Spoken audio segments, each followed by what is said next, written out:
Some objects defy explanation, and this is the drawing of one of them, reported by the Colusa, California Police Department. It was seen here at Bill and Linda Pecca's farm on the 9th of October last year. There was a power outage late in the evening, and Bill Pecca went outdoors to investigate. As I approached this corner, I glanced up and caught this big object in this area. What he saw was a UFO at about the spot where the helicopter is located. The object was 150 feet in diameter, 20 feet high, silver gray in color. It hovered over Pecca silently. And I saw these objects hanging down like cable-like fixtures hanging down below it. And as I watched it, these tentacle-like things went up, and these lights came out of this saucer-like thing, and these big lights came on, which was a shaft of lights, two of them. Pecca ran back into his home, where he and his wife watched the UFO fly away. Panicked, frightened, they took their children to the home of a friend, Gail Arant, who also saw the object. I couldn't believe what I was seeing. It was just. But you had no question that you saw it? No, no question whatsoever. It was there. I saw it.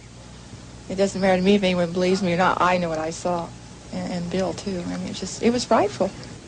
Whatever Bill Pecca and several other Colusa residents insist they saw last October remains unidentified and unexplained. This was about maybe 7 o'clock in the morning when I got up. And Dad said, or my brother phoned me from his farm, and he told me, you better swath all that canola down before it freezes up. So that's what I did. I went out to cut the canola. I went to the east end of the field, because the field was opened up the night before. There was rounds made around the field, but this was, I had to go to the east end and finish that little corner off. So on the way down, I cut the field in half and went right down the center where that big slough is sitting there. And coming upon the slough, I come across these dome-shaped objects in the field, and I didn't know what the hell they were, but somebody told me that American hunters use these for hunting geese, so I never thought too much of it. Driving to the slough with the swather, so I got a little closer and I stopped because everything was moving. I thought, well, gee, goose blinds don't move, they sit still. So I thought to myself, well, I might as well get off to see what this contraption is. So I got off on the ladder side of the swather and I walked towards him, and I stopped about roughly 15 feet away from the object, because I could see right underneath through it to the bottom. The grass was moving. And I thought to myself, what the devil is that contraption anyway? Because they weren't on the ground, they were off the ground. They were about a foot off the ground. And they were sitting there going around the circle. They weren't standing stationary. I thought the machine was stationary, and it wasn't. It was going counterclockwise. The grass was going one way, and the machine was going the other way.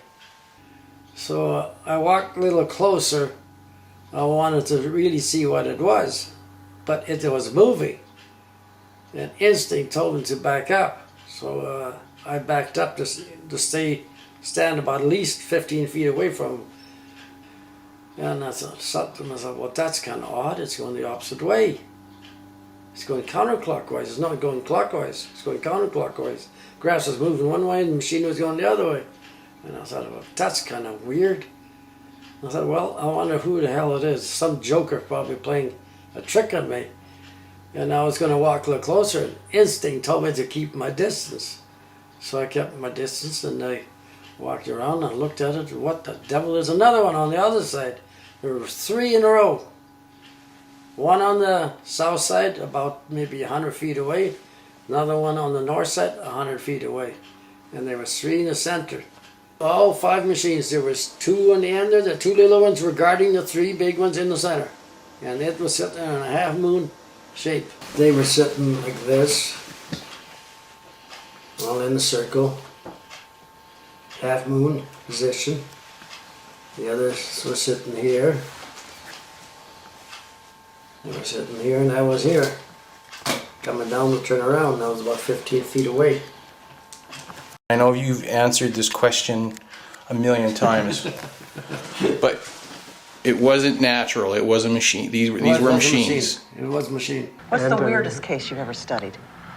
I'm not sure weird is the right term for it. The most stimulating from a scientific point of view is a case in France in which a farmer was starting his tractor at 6 o'clock in the morning, and he saw something in his field some distance away, and he thought it was a helicopter or maybe a strange car that shouldn't have been there in his field. Mm-hmm. So he walked over, and all of a sudden he was paralyzed.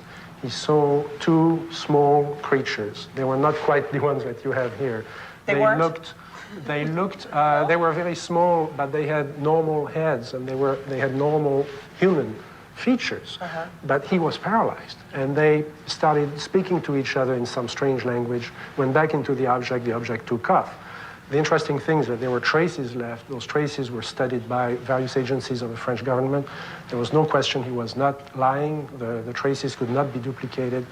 And he was paralyzed for 20 minutes after the object left, which is very interesting from the point of view of the effect of the kind of radiation that object may have been creating. And this is a very common report on the part of witnesses of this feeling of paralysis. In this lavender field in France, a close encounter of the third kind. Farmer Maurice Mas was 30 yards away from a small egg-shaped object. Two small creatures about 3 feet tall were standing in front of a sliding door. When one of them pointed a metallic tube at the witness, he was paralyzed. The humanoids climbed back on board the craft, which promptly disappeared. What did it look like as you got closer to it? Oh, I got 100, 200 yards from it there, and I couldn't see nothing. There wasn't no shining or nothing, but as I went closer, I got within 100 feet before I saw anything. Mm-hmm. This is when it took off, it was about 100 feet, and I couldn't see it. It was gone. But it looked like a wing tank to me at first. I've seen them when I was in the service quite a bit, fuel tanks off these planes. Yeah, so was it then kind of cigar-shaped as these tip tanks are? More egg-shaped than anything. It was about 20 foot long, 15 or 16 foot wide, and about 4 foot deep. How close did you get to it? A couple inches. I was touching it for about 2 hours. What did the surface look like it was made out of?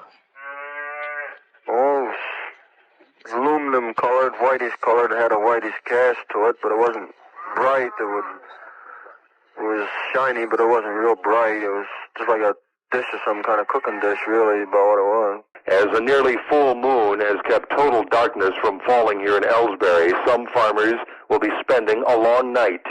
Many of them spent the day counting their herds, making certain that none of the cattle had fallen victims to the mutilation that has claimed at least 5 cows since April 24th. One farmer who reported a heifer missing this afternoon later found it had wandered off to calve. Mother and baby are fine tonight. A sizable number of farmers can be heard on their citizens' band radios at this hour, waiting to see if a repeat performance by the UFOs is in the offing this night. If so, it would be the 4th or 5th time since June 8th that objects no one around here has ever seen before have appeared long enough to glow a bright, brilliant glow, a gold color, hover, rise, and descend several times, move to the east, move back to the west, and then vanish. It is a story here that no scriptwriter could duplicate, and this one, Sherry, is for real. That day, it was about 5 o'clock in the evening.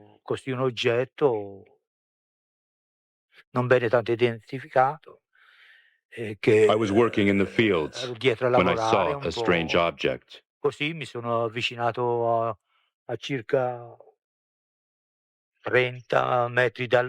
tried to get closer. I was about 30 meters from it when I saw it. Only when it took off, 30 or 40 seconds later, could I really notice its shape and form. It is probably the first time that after a very well characterized event concerning a UFO, there was a full scientific study showing that some changes were brought to the plants near the place where the UFO landed, and that these biochemical changes were decreasing with increasing distances from the trace, so that all the findings, the biochemical findings, could be put into equations and be mathematically characterized in a very accurate way. Then these findings were compared with the same result obtained several years later, so that these controls led us to realize that on the same area, 2 years after the event, all the findings, all the things were recovering a normal shape, a normal pattern of biochemical characteristics. So it's now possible to say that in time and in distance, all the biochemical findings are consistent with the description given by the witness. And it is probably the first time in the world, to my knowledge, that such a complete set of data has been obtained on such cases of UFO landing. En effet, nous étions in effect, we were in the presence of an unidentified phenomenon, which had been witnessed and that had left traces in the soil and surrounding environment. Well, first beginning, we were watching television, and we have 6 dogs here, and they started raising a fuss, in which they never do much. So I went outside and gave a yell at them, and as I turned around to come back on the porch, I looked to the north of me, and looked like a fallen star meteor. It was red and kind of coming down, and on about a 45, and so then I watched it, and I was going to see if it landed, and then maybe go down and see what it was. And when it got to the top of the trees, it stopped, and a blue and a white light come on it. And I looked at it, and I thought I was seeing things. Well, you can look at here. Look, beer bottles thrown. Look at my windshield. What would you think if somebody was throwing beer bottles at your house, standing out in the middle of the road screaming, you nut, you're fanatic, and all that? What would you think? Are you sorry now that you did tell people what you saw? Yes, I am. I'm sorry, because not that it's not the truth, but it's just the idea, the reaction of the people. They think you're a nut. Tell you the truth, that's just what they figure you are. And I'm not going to take it no more. I don't want nobody down in here. I just leave me alone. And if the thing lands right there by that pump, I'd never say a word. And he got out and talked to me, I wouldn't tell nobody. That's just the way I feel. I'm bitter and disgusted in the whole matter. And if people's going to act like that, I hope one lands right in Ann Arbor, right in the middle of Detroit. There's the original front page. Photos snapped within moments, taken here in the backyard of the Trent Farm in McMinnville. The local newspaper sold thousands of copies across the country. Linda Saylor and Tammy Gokenauer remember their parents' account of what happened. Mom was feeding the rabbits, saw something, hollered at Paul, and Dad's instinct was to go get the camera. And then the saucer was gone. The Trents always maintained they saw something, but the ridicule took a toll on the family. We're the alien family. That's all we were talked about, was the alien family. On the evening of October 25th, 1973, a young Pennsylvania farmer, Stephen Pulaski, and at least 15 other witnesses saw a bright object hovering over a field near them. Stephen grabbed his rifle and went to investigate. It was then that he noticed something walking along by the fence. They were hairy and long-armed, with greenish-yellow eyes, and a smell like burning rubber was present. Stephen sensed that these creatures were not friendly, and fired a tracer bullet over their heads. And when they kept on coming, he fired directly at one of them. The creatures then all disappeared into the woods, and the glowing object disappeared from the field instantaneously. UFO researchers as well as a state trooper were called in to investigate. When they arrived, the people there told them that Stephen had been growling like an animal and flailing his arms. His own dog ran toward him, and Stephen attacked the dog. Stephen then collapsed, and after a time began to come to his senses. The entire group commented on the nauseating, sulfur-like odor that was present. Come over a station, fikk vi se lys på den andre siden til dalen, og vi så hele lia, hele Hessdalen innover. Og da var det se nede, så vi kunne telle bjørkene på hele lia på Hessdalen. Og så plutselig kom det så fæl lukt. Det var rett svovel. Da var det opplyst i flere farver, begge sider av veien. All snøen var opplyst. I 2004 så tok vi flere bilder etter hverandre på natta, hvor da Hessdalsfenomenet dukket opp over den posisjonen her hvor svovelgruva er lokalisert. Det var flere av disse som da var akkurat på samme sted, men startet da flere minutter etter hverandre. Så den gruva her, den er spesiell for Hessdalen. But connecting the minerals in Hessdalen to the phenomenon is just another theory. The appearance of the phenomenon does not seem to follow any fixed patterns.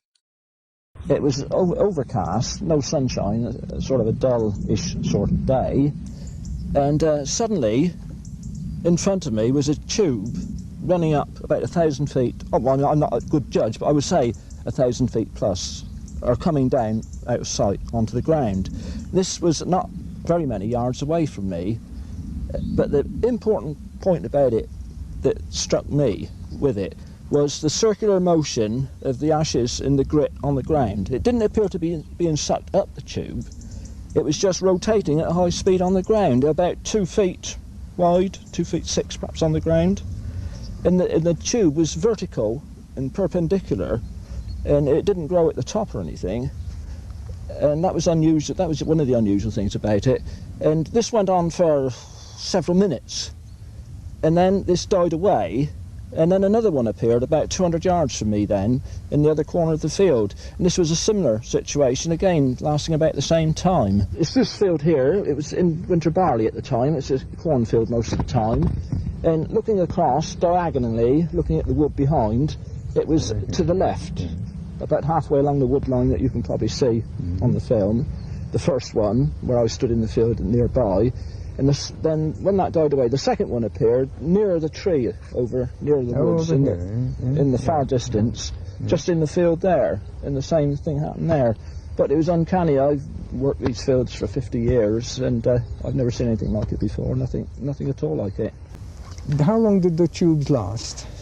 Well, several minutes, several minutes, probably 3 minutes. It's difficult to tell when you're there and watch the sunny, but it was definitely there for some time. You could stand and watch it. This is a diary of 1990, the year that we saw those tubes we were describing in the field, and just to show you that the entry was made at the time as shown here. Now, I asked him whether the blackness of the tube was caused by this stuff being sucked up. He said, no, I thought that at first, but it wasn't. It was just lying there.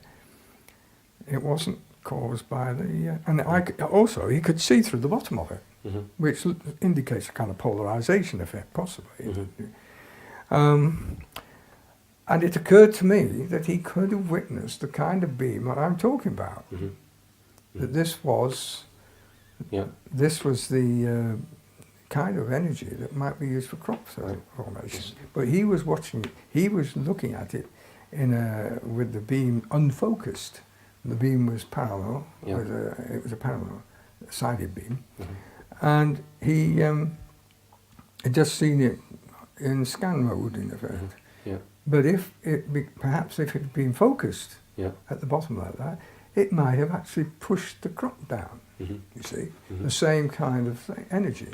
And then I went on to conceive that if it could do that, and it was then made divergent at the bottom, that it could lift things up. Well, I have no idea what had happened. I don't think it was an earthquake somehow. You know, I still think it wasn't an earthquake. John Roberts wasn't the only one shaken that day. Hugh Edwards thought he saw a flying saucer.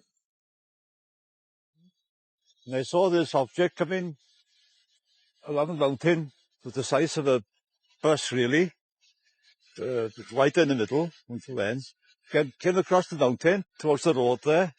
As it went over there, it dipped, and I thought it was going to crash. It dipped out of sight into the valley. Well, I'd heard so much about flying saucers, and I thought, well, this is it. And the only sound I heard of it like a shh going through the air. I was very surprised to see it, really. Well, the most interesting one of the lot is this farmer, that he was baling hay, and he said the bearing in the baler started to scream and make a noise, and he'd been having trouble with it, and he thought, oh no, not this again. So he stopped, put the baler out of gear, dismounted from the tractor and turned round, and the baler had stopped and the noise was still going. And he said, I was trying to come to grips with this for a minute, and he said, then I became aware of a shadow and looked up, and he said I was under a big saucer, he called it, and he said going from the length of the bale and the tractor would have been 90 feet in diameter. And it was kind of, as he's flown in aircraft and he gets his crops done, he knows when an aircraft's about to stall, and he thought, shit, this thing's going to drop on me. And he ran out beside the paddock, out from underneath it, looking up, and he said looking up under it, it kind of came in and went up just dark, you couldn't see anything. But the most remarkable part was, you know, on merry-go-rounds at shows, they have the horses, and they have, it's that wide, and they've got these little wooden lats. Have you noticed them? They're nailed to it so you don't slip over. Oh, yeah, yeah. They're about inch and a half by half an inch. And then there's a gap, and there's another one. They're all around the edge. Well, he said that's what it looked like underneath, but there were two rows of them. With your blink, you could see one row, which was rotating very fast, but the other one wasn't. And it was rotating in the opposite direction, but very slow. You could see it quite plainly.